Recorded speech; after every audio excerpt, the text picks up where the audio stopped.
Hey guys, welcome or welcome back. Tisha here, back with another reading for Shattered Dreams, I hope. You guys, it has officially been one of those days. I have been trying to record this for a couple of hours, and the grounds crew is following me into every room that I've been in. So at this point, unfortunately, whatever sounds that you hear of the chopping of trees and the blowing of leaves and the cutting of grass, I apologize, but I do not think I have another chance to read this to you all. And I don't know about you guys, but I want to know what happens next because this book is a good one. So go ahead, do me a favor and hit the like button as we dive into chapter 19. By the time I was 20, I knew all the religion in the world wasn't going to transform me into celestial material. No matter how hard I worked toward perfection, all the rules about self-sacrifice and submissiveness just weren't purifying me. I was worn out and discouraged. Though I knew I'd risk hell for even considering it, I did the unheard of. I asked for a divorce. Y'all, she got married at what, 17? And here she is at 20 saying that she asked for a divorce. That's 3 years into her situation. She knew that this wasn't for her. Verlin was distraught. I thought we made covenants to endure to the end. I know, and I have. It's just that my end comes every other weekend. Verlin actually wept because he feared so for my soul. Knowing my main grievance was still of a physical nature, he didn't feel God would accept my alleged grounds for divorce. I've been good to you. I've been more than fair. I love you more than life itself, he said as tears flowed. I wonder if Verlin really believes the crap that he's saying, or if he really did feel like something would happen to her. Just because a lot of the men in this cult, in this religion, they say certain things as a way to keep the ladies bound and to keep them where they want them to be. I love you more than life itself, he said as tears flowed. I feel you don't have any room for complaints. Even if it's true that I've only made love to you 7 times, that's no reason at all for you to leave me. They've been married for a couple of years, and he's only slept with her 7 times. Get the bleep out of here. What? Irene, please pray about this before you make the biggest mistake of your life. Please reconsider. I'm 20 years old, I noted. Life is passing me by. I want to be loved. I don't feel we've even had a marriage. We haven't had time together to build up a relationship. He looked at me pleadingly. You love me, Irene. I know you do. Please don't do this to me. Please. It's always about them, right?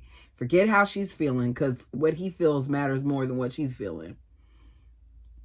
Don't take it so hard, Verlin. I do love you, and we'll always be friends, but can't you understand? I'm not being fulfilled. I don't want this kind of life anymore.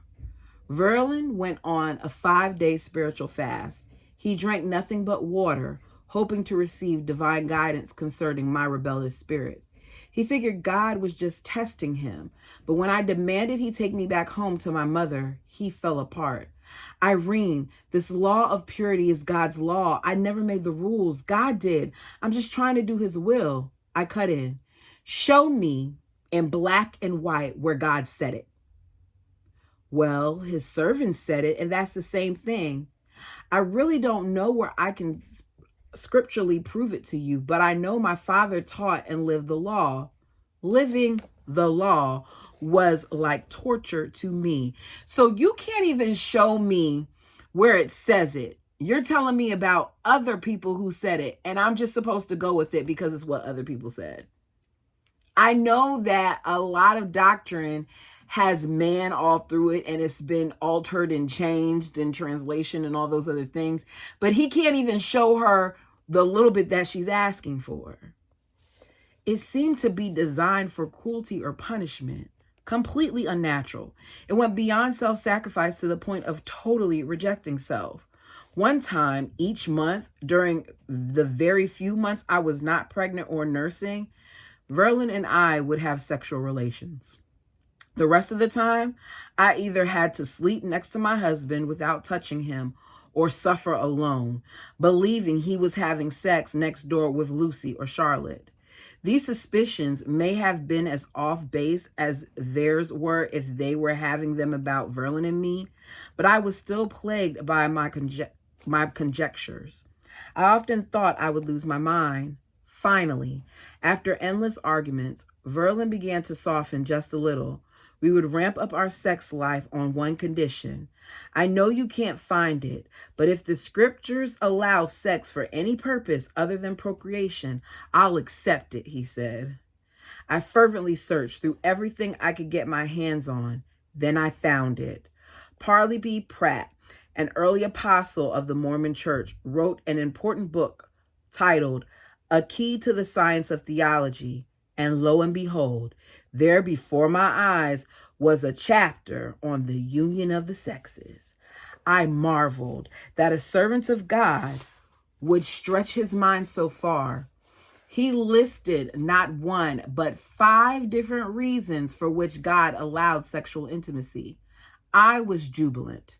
I studied it carefully to be sure I'd found irrefutable proof that God was not as mean as Verlin thought he was. Now, after 4 years, we can finally get to the bottom of things. Verlin would have to accept this. An apostle had taught it, and it would be right there in black and white before Verlin's very eyes. I hid the book behind my back as I raced into the field where Verlin was baling hay. Verlin, do you believe that Parley P. Pratt was a man of God? I began. He nodded. I wonder how long this is going to last. Would you take his word on sex? Verlin laughed. I will if you just take it for what it says and not try to impose your interpretation on it. I confidently read to him that sex was number 1 for mutual love and affection. See, I said, that's what I want.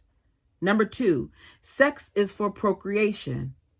I'll have all the kids you want. Number 3, sex is for times of sadness and sorrow. That's every other day for me.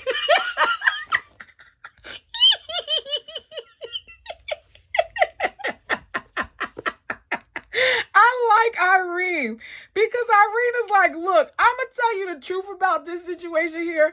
I'm going to let you know what it really is, and what it really is this.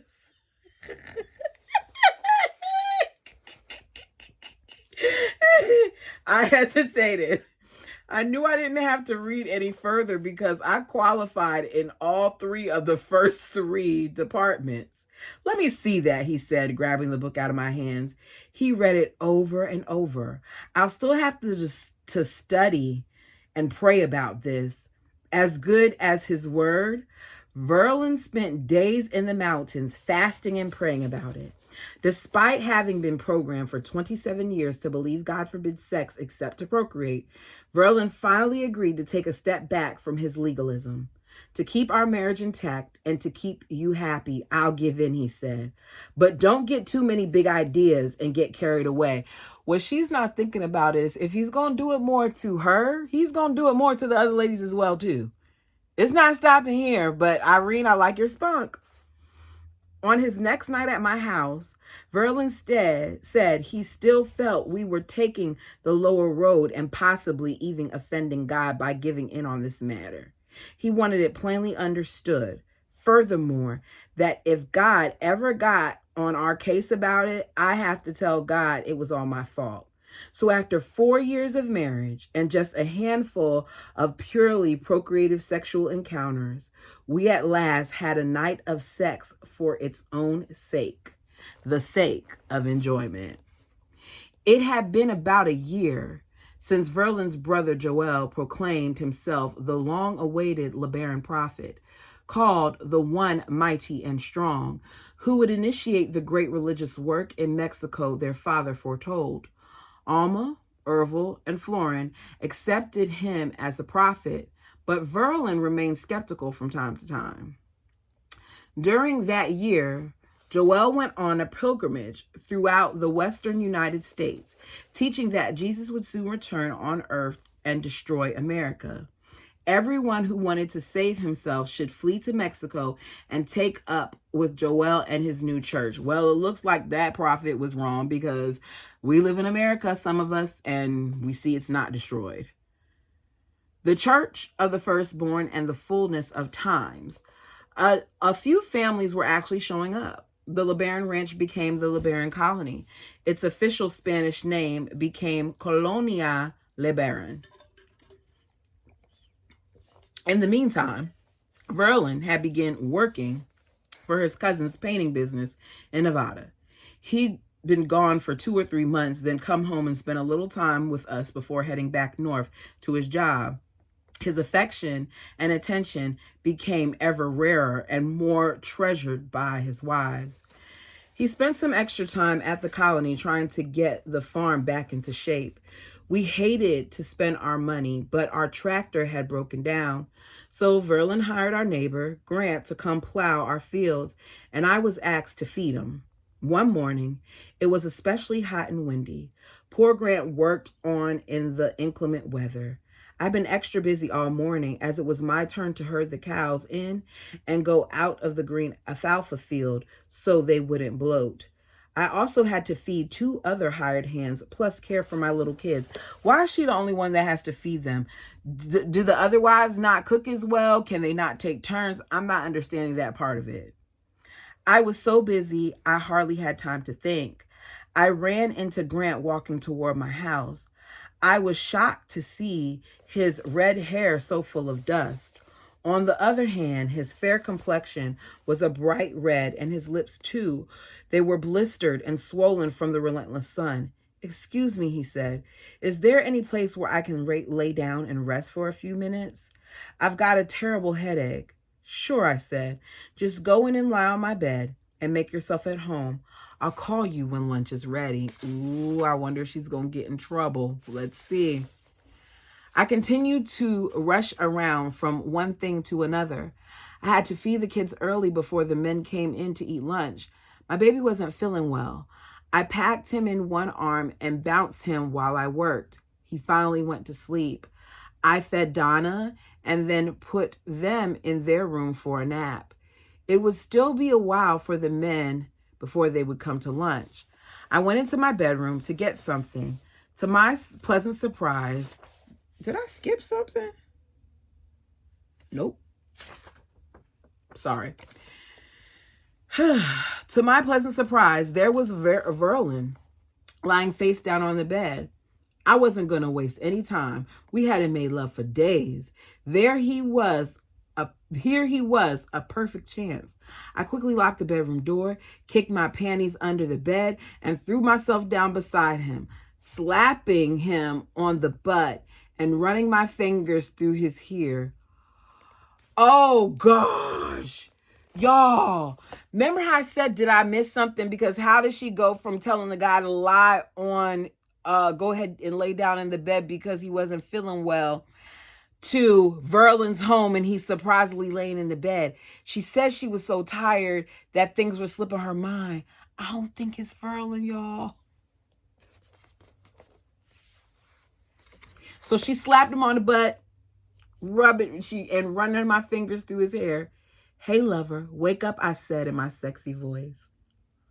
To my utter shock, a big, sunburned face that wasn't Verlin's looked at me. "Huh?" Grant said. It scared me so bad I started to cry. Embarrassed, I flew out of the room so fast I almost went through the locked door. Verlin was just coming into my kitchen.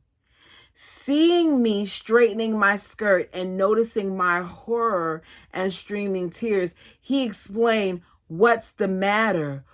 "Oh, I could absolutely die. I'm so embarrassed. What's wrong?" "Oh, Verlin, I just made the biggest mistake of my life." "Well, what is it?" "You have on the same color shirt as Grant. It looked like you in my bed. I snuck in there and I thought I covered my face. I thought I'd make love to you. You didn't. He shook his head in disbelief. I wonder if marrying you so young has been to my advantage. I don't think I'll ever train you right. I quickly set the table, putting the hot food out ready to serve. I told Verlin he'd have to face the men. I didn't want anybody to see me, so I got lost. I wonder if he's going to use this as an excuse to why they shouldn't have sex so often. We'll see.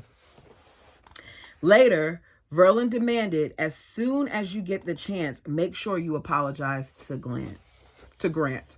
I rehearsed apologies over and over in my mind. Nothing I came up with sounded right, so I never did apologize. In May of 1957, I dropped by Lucy's house to ask her to keep an eye on my 10-month-old baby, Andre, while I went to see my girlfriend, Betty Tibsit. Betty and her husband, Harold, were the first family to move down from Salt Lake City and join Joel's church. Andre's on my bed and should sleep soundly for at least an hour, I told Lucy. He'll be just fine, Lucy said. Don't worry. I took 2.5-year-old Donna and we cut through the corner of our lot. We divided up the upper fourth of the ranch to make room for settlers. I crawled through the fence first and then held the barbed wire up so Donna could duck under it. We walked on about a half a block to Betty's new cinder block house, the first home in colonial LeBaron that wasn't adobe. Betty and I became inseparable. We felt a deep kinship from the first time we met. She was a very giving person and an accomplished seamstress. I'll never forget the 6 beautiful dresses she gave me within a few days of her arrival. Our measurements were the same, except she was a couple of inches taller. She made all of the dresses herself, and they were gorgeous. I'd never had anything so nice, even back in Utah before I got married. And she gave me more than just dresses. We always shared whatever we could, garden produce, canned fruit, and so forth. The bond between us was more than friendship. We felt like real sisters. And since both of our husbands now worked in the States, we got to spend many wonderful times together. On this particular day, Betty and I settled down to make fudge. Too bad we're not rich enough to afford nuts, she said regretfully. I watched as she poured the fudge onto a buttered plate. Sit down, she said. Take the load off your feet. I don't see how you can be on them so much when you're 4 months pregnant. We didn't wait any longer than we had to before cutting the candy. I was on my 3rd piece when Lucy walked in the door. She assured me Andre was fast asleep. She peeked in to make sure he was snoozing on the bed before she decided to join us. Why would you leave a child by themselves? He's 10 months. There's a reason why she asked if you could watch him. I got a bad feeling. Betty shoved the plate of fudge toward Lucy. You better dive in if you want your fair share. After about 15 minutes, right in the middle of Betty's sentence, I jumped up, screaming, "It's Andre! Something is wrong with Andre!" I dashed out the door, racing in terror down the dusty road, tearing my dress as I crossed the barbed wire fence. Lucy and Betty jogged along behind me with Donna, trying to calm me with their shouts. "He's okay, Irene, he's okay." I dashed past the corner of Lucy's house, certain I would hear frantic baby screams, realizing instantly that Andre was in the irrigation ditch. I almost stumbled as I ran towards the ditch. The swift current was pulling him away about 30 yards in front of me. I raced along the bank, watching him appear, then disappear in the cold water. Oh, my goodness gracious. Oh! I jumped in, shoes and all, trying to grab him. I hope, Lord, please don't let nothing be wrong with this baby. But I missed as the current pulled him a few feet farther away. Again, I lunged forward, and with every ounce of my strength, I snatched his near lifeless body out of the threatening water. I had no time to cry, thinking only of reviving him. He spit and sputtered as I laid him out over my arm and pounded frantically on his back. His pudgy little body was blue from the cold water and lack of oxygen. I put his head down and shook him. He began vomiting up water, then hoarsely gasping for breath. Betty took him from my arms, and Lucy supported my trembling body while we thanked God for sparing his life. Sobbing with relief, I could hear the squish from the water in my shoes as we made our way to the house. Betty helped me into bed. I was chilled and soon went into shock. I vaguely remember wondering how I was ever going to handle eternity. In heaven, I was supposed to have billions of kids to populate future worlds. Yet here on earth, I could hardly cope with two. There's no reason why she should leave a 10-month-old baby by himself, period. It's just too dangerous. And hearing that, I wonder how she felt afterwards. But on to chapter 20. On October 4th, 1958, my fourth child was born, a baby boy. I named him Stephen. He was a lovely towhead baby. He should have made my life complete, but instead, inside I felt like I was dying. I was 21, and I wanted more out of life than just work, work, work, work. I wanted things beyond the barest of necessities. Most of all, I yearned constantly to have a man of my own. I prayed with God to forgive me and take away my selfish desires, but day after day, they persisted. Cooking, scrubbing on the washboard, changing diapers, working in the fields. These things might have been tolerable if I ever had any sort of recreation to break up the weary monotony of it all. Without a radio or a record player, I had no music to brighten up the long, tedious day, nor did I have a dime to spare on any sort of hobby, and my social world did not extend beyond Spencerville. The few times in 4 years we had visitors from the States had only been enough to whet my appetite for company. Like lots of American girls my age, I thought it might be exciting to go to school, to get a job, and to be independent. Verlin was good to me when he was home, but he was off working in the States a great deal, usually for 3 months at a time, and when he was around, I still only got a third of him. I wanted romance and some passion in my life I knew he'd never be able to give me. Frankly, I thought I loved Verlin. I'd never been in love with him, not the way I've been in love with Glenn. I don't know if I read that right. Frankly, although I loved Verlin, I'd never been in love with him, not the way I've been in love with Glenn. That one thing alone might have crippled any marriage, especially one cursed with our kind of poverty.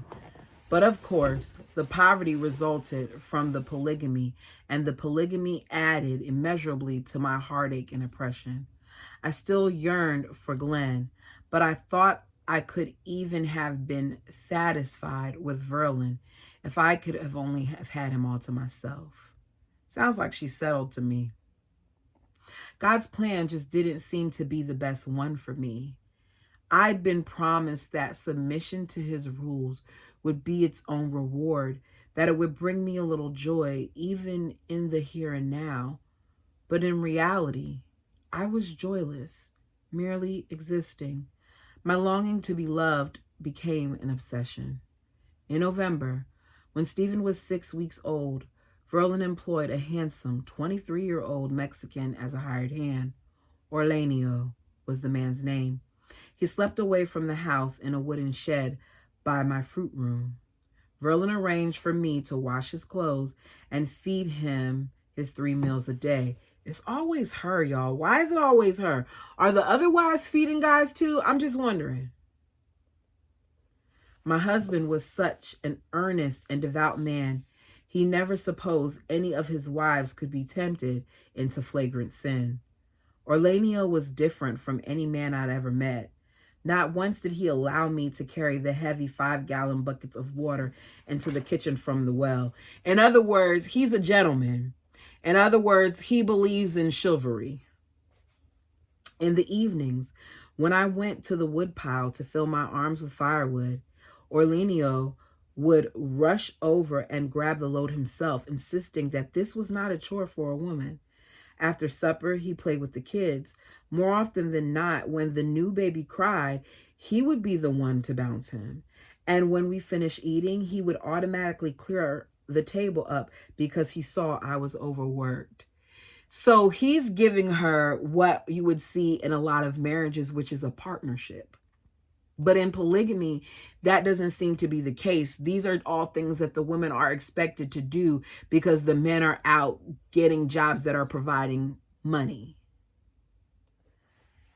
I usually retired early on a chilly fall night, but Orlenio soon changed my habit. He brought in a set of dominoes, inviting me to play with him. Soon I found myself prettying up and waiting for him to appear for his evening meals. Uh-oh. We'd hurry with the supper dishes, me washing and him drying, and then the dominoes came out. It became our evening ritual. Often, my kerosene lamp burned into the late night hours, sometimes past midnight. Irene, girl, be careful, girl. Orlenio thought me the most organized person on earth, and he clearly loved my cooking and my company. For my part, I basked in his approval and devotion. One day, I realized I was actually content. One night, Orlenio and I went to make sure the pasture gate was locked so the cows wouldn't wander into the alfalfa and bloat. We walked back under a full moon. I could see quite well the way his dark eyes flashed. Grabbing me and imprisoning me in his arms, he surprised me with passionate, forbidding kisses. Oh, Irene!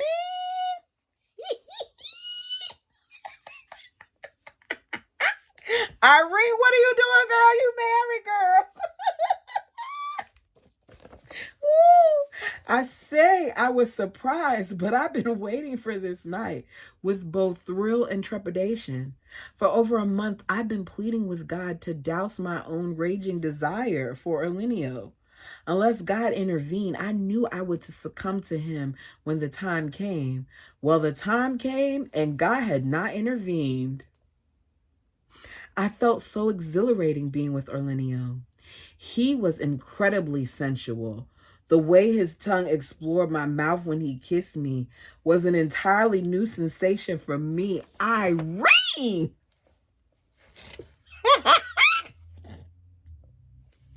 Irene is like, hold up now. This has never been done. This is something different. No one had ever done that before. I adored it. At the same time, I was torn by loyalty to Verlin. When I was with Orlenio, even when I wasn't with him, I was busy thinking about him. So guilt wrecked my soul. We spent a week of secret bliss. My evenings in his arms were heaven, but the nights of sleepless guilt afterward were pure hell. Hoping God might understand, I searched the scriptures for solace, but I found only condemnation. This one in particular alarmed me. But if one or either of the 10 virgins, after she is espoused, shall be with another man, she has committed adultery and shall be destroyed. The Doctrine and Covenants 132:63. I'd heard that in some polygamous clans, especially in the earlier times, this law was taken very seriously. A husband was duty-bound to destroy an adulterous wife. I didn't believe God would destroy me since, for one thing, we hadn't actually committed adultery. But I wondered what Verlin would do if he found out how far I'd gone. I was plenty nervous. One evening, Orlenio begged me to run away with him, to take the kids and start a new life with him somewhere far away. More fervently, he pled for me to let him make love to me. He said I should give in so we could be one. Then together we would fight whatever problems we had to face. Now, Orlenio, you know she's a married woman. And it's obvious that you don't respect her faith. But, devil's advocate here, she is married. And that's a lot to ask of someone, especially in a place that's not her own. I resisted, but I was sick and disgusted with myself because in my heart I wanted to comply. Only the threat of destruction and the promise of a fiery hell restrained me. I cried a torrent of tears when I refused his hot advances. That night, as I slept alone, still wanting him, I sent fervent petitions to heaven. What should I do? Now that he declared such serious intentions, I couldn't play games with him anymore. I would not break another man's heart the way I broke Glenn's. If I left with Orlenio, not only would I face eternal destruction, but Verlin would be damned that I forfeit my children. But Verlin would demand that I forfeit my children. Plural wives were free to leave anytime they wanted, but if they left, they went alone with the clothes on their backs. That was another law of our fundamentalist faith. Polygamous husbands could always fall back on it to help control the disgruntled wives. If I didn't leave, my life would go on as it had, with the twin plagues of polygamy and poverty slowly and steadily breaking my spirit. Late Sunday evening, after supper, and after the kids were asleep, Orlenio went out and sat down on my back step. Seeing no lights on at Charlotte's or Lucy's, I quickly opened my screen door and sat beside him. He put his arms around me and pulled me close as I placed my head on his shoulders. Speaking to me in Spanish, he said, "Irene, I'm poor, but I can give you lots more than what you have right now. I know how you feel, but you must take the risk with me, or you'll never be happy. Don't feel so bad. It's not as though Verlin is losing all he has. He'll still have 2 other wives." For over an hour, I quietly wept in his arms as he consoled and tempted me. "Tomorrow, let's tell Verlin how we feel. I'll stand by you. Let's tell him the truth and face the consequences. No matter what he says, we'll take the children with us. Don't worry about that. I can't offer you the world, Irene, but I beg for you to say yes, and I'll fight like hell for you. I love you too much to see you with another man. If you won't go with me, I'll have to leave here without you. I mean it. It will hurt too much to stay."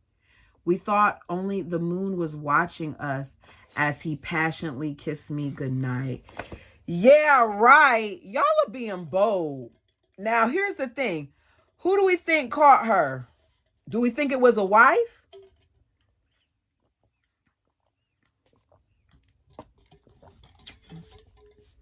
All right.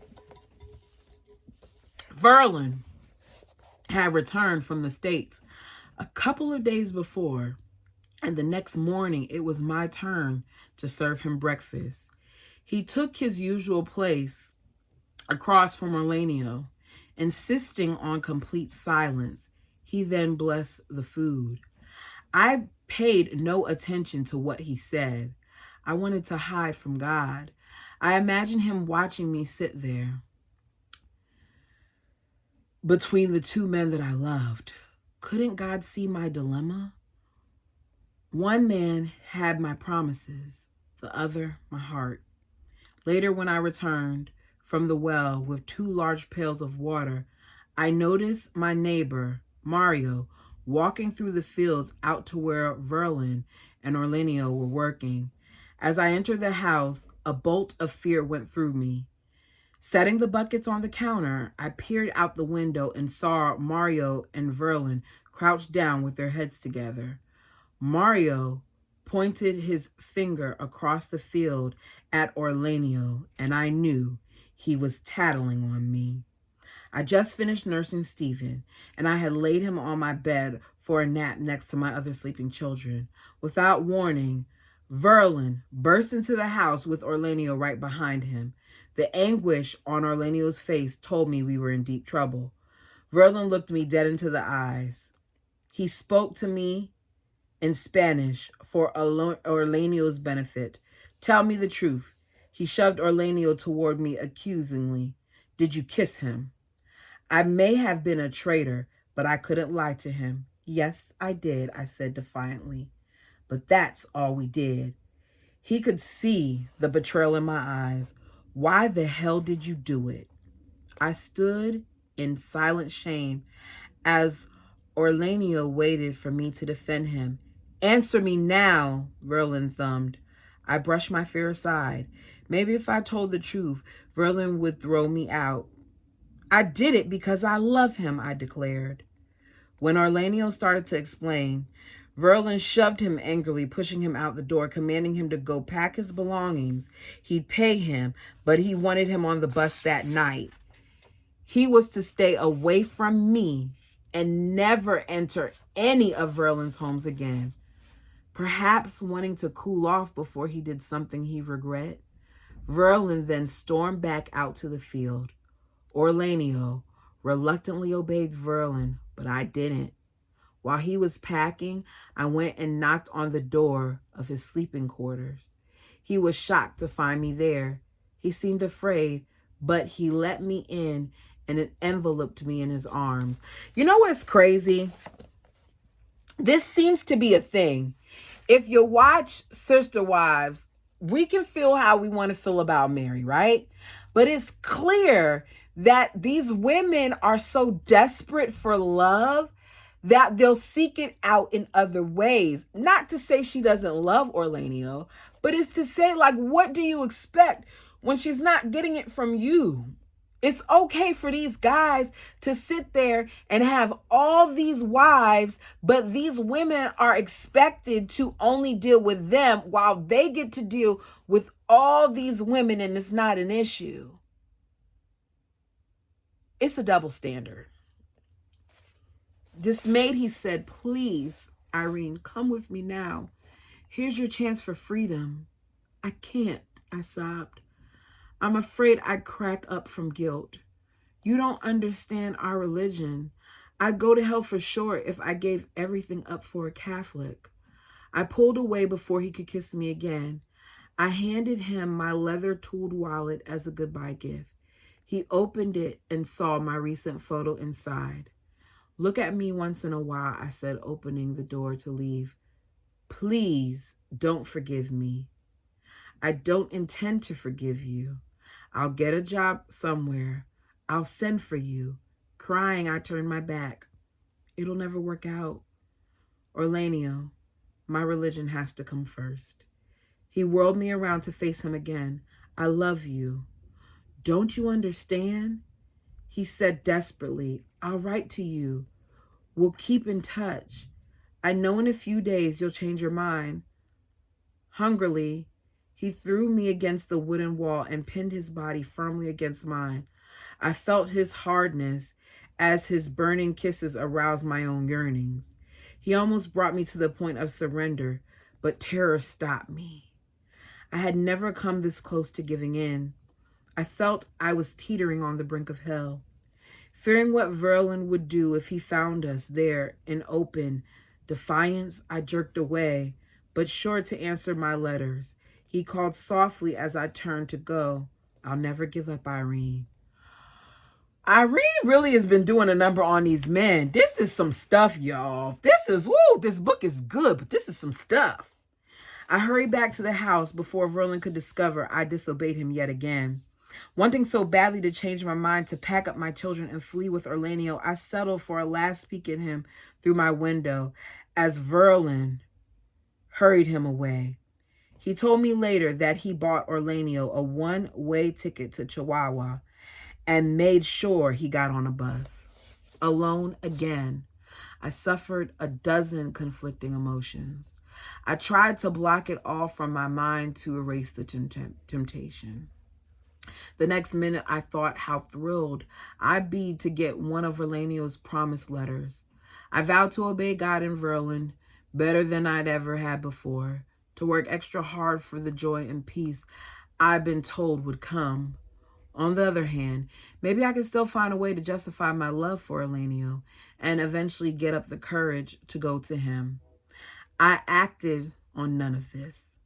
It took 6 months for Verlin to relinquish his hurt. Except on one occasion, months after our flirtation, Verlin never spoke Orlanio's name to me again.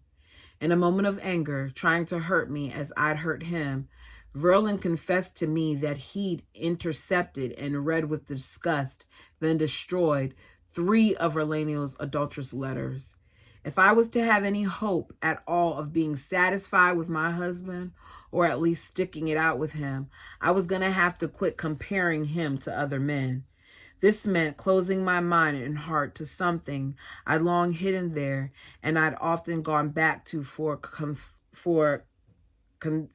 confidence and escape. Glenn. My love for Glenn, his love for me, the way we've been together, these were things Verlin and I would never have in the same way. I had to finally let them go. 6 years after I last saw him, I said goodbye to Glenn for good. Interesting how Glenn is still lingering on her mind, even though this was something that she had with Orlanio. And that's where we're going to stop today. I know. Y'all like the longer ones, but I'm going to be back on Thursday for the next chapter read. Hope you enjoy this one. Until next time.